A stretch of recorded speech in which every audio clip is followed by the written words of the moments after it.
Welcome back to the second episode of Who Are the People in Your Neighborhood with Mrs. Eddington in her backyard on a beautiful day.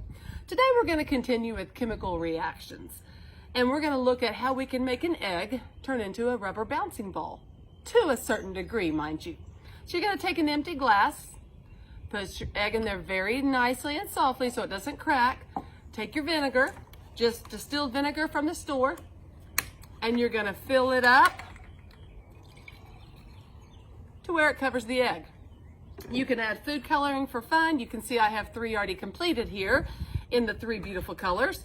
So you could add food coloring and let it set for 24 hours. Untouched, just leave it alone. Then after 24 hours, we have a time lapse. Time lapse. Now we're into today. So let's take the red one. So after 24 hours, you're going to pull the egg out. Oh, it's beautiful. Be careful. Now there might be some extra shell on the outside. You can just kind of dip it in some water, really soft, like so. I didn't quite get it all off of there, but you can see how you have a bouncy ball. If you'll come, oh no, that's what not to do, Mrs. Eddington. Let's try the yellow bouncing ball, shall we now? Shall we try the yellow? Yellow's for Big Bird, Sesame Street. Yellow's for SpongeBob, who lives at the bottom of the ocean. Yellow's for our beautiful sun, which also causes photosynthesis. Can anybody tell me what the chemical equation is for photosynthesis? The reactants that go in are, can you help me out, TV audience? Yes, that would be sunlight, carbon dioxide, and water.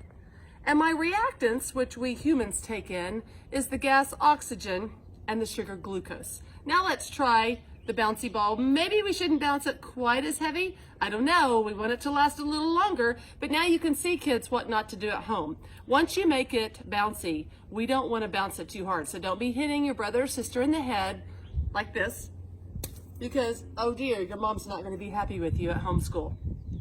So try this at home. Now remember too, eggs are sparing right now, kids. We don't want to waste them, but try a couple of these at home tools you can do to have some fun with eggs. Can't get the paper towel off, but I guess I don't need to do a bud. So here we are, one more afternoon spent with Mrs. Eddington. I've really enjoyed this time together. I hope to see you again in the weeks to come with episode 3. Signing off today. I love you.